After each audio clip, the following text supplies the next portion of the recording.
Hi, I'm Sarah Beth in the Urban Accents catching our balsamic roasted onion veggie roaster.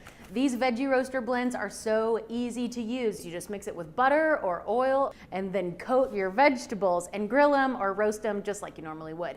This one is particularly good on Brussels sprouts. It's got the tanginess of balsamic vinegar and the sweetness of a really slow roasted caramelized onion. And it's got some fresh herbs in there as well.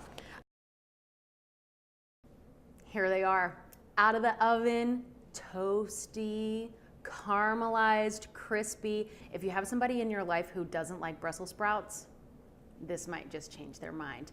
My favorite part though are the crispy little solo leaves. This is the chef snack. They're like popcorn. Mmm.